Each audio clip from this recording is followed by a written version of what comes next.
មានរឿងថ្មីចេះទៀតហើយបងប្អូននេះស្រុកយើងរឿងផ្លែកជាច្រើនបងប្អូនតែបងប្អូនដេកតែមួយថ្ងៃហ្នឹងគឺតាមលេងតនហើយបងប្អូនអញ្ចឹងកុំដេកបងប្អូនរងចាំទស្សនារឿងថ្មីគេឃើញមានឆ្លោះគ្នារវាងអ្នកលក់ទឹកអំពៅរមាក់ជាមួយនឹងអ្នកលក់បាយនៅម្ខាងផ្លូវម្ខាងទៀតរីឯអ្នកលក់បាយនៅម្ខាងទៀតហ្នឹងគឺគេមិនអោយអ្នកលក់ទឹកអំពៅហ្នឹងលក់នៅម្ខាងផ្លូវទៅបុកផ្ទះគេនោះទេគេមិនអោយលក់ទេកំរិះមែនទេអាប៉ែពីរអ្នកហ្នឹងកំរិះអាចក្តាប់រឿងឆ្លោះគ្នាបែកអាចពេញផ្លូវនេះបងប្អូនដែលសន្ធិដ្ឋនៅផ្សារបុរីថ្មីកម្ពុជាទី1តាមបណ្ដោយផ្លូវជាតិលេខ4បានកើតឡើងរវាងអូនប្រុសរបស់អុកញ៉ាត្រីដាណានិងឆ្លោះជាមួយនឹងបរោះ2នាក់នៅម្ខាងផ្លូវម្ខាងទៀតមិនអោយគាត់ដាក់រមាក់លក់ទឹកអំពៅបានយកអាប៉ែ2នាក់បងប្អូននឹងមិនដឹងថាស្រឡាញ់គ្នា2នាក់ប្រហែលជាស្រឡាញ់គ្នាឲ្យភេទដូចគ្នា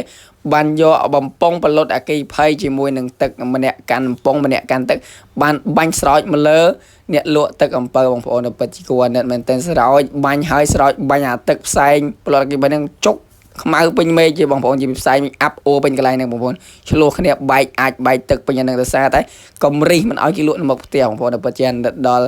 បុរសម្នាក់ដែលថាដាក់ទឹកអំពៅដាក់លម៉កលក់នៅកន្លែងហ្នឹងបងប្អូនពិតជាអ្នកគាត់មែនទែនរឿងនេះផងដែរបានកើតឡើងនៅថ្ងៃទី7ខែមិនិនាឆ្នាំ2025បងប្អូនអើយតែមកកើតឡើងថ្មីនេះដែរទេនេះដែលថា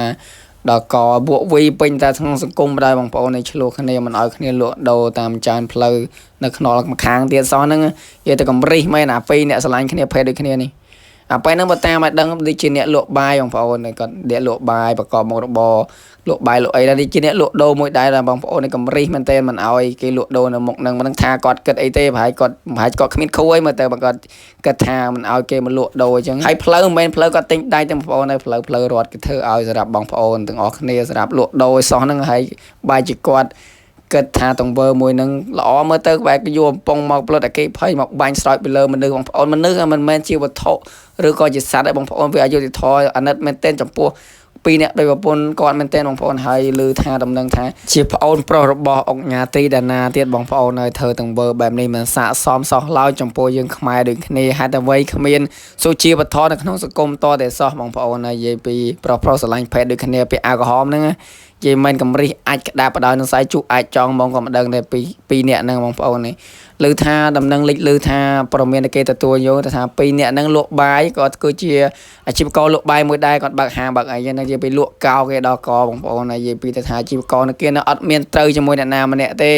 ភេទស្រឡាញ់ប្រុសដូចគ្នានេះដល់កសាហាវបដ ாய் មិនដឹងថាគាត់គិតអីទេក្នុងខ្លួនគាត់នេះហើយមនុស្សយើងហ្នឹងងាប់ទៅយកអីទៅវិញបងប្អូនអើយយើងចែករំលែកគ្នាបន្តិចបន្តួចទៅដើម្បីតែក្រពះ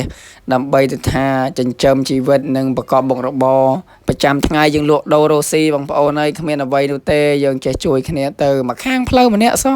ហេតុអ្វីធ្វើទាំងវើដល់កបងប្អូនវាមិនស័ក្តិសមសោះឡើយអត់មានដូចថាការគិតអ្វីឲ្យល្អនៅក្នុងខ្លួនឯងជាមនុស្សតទៅសោះ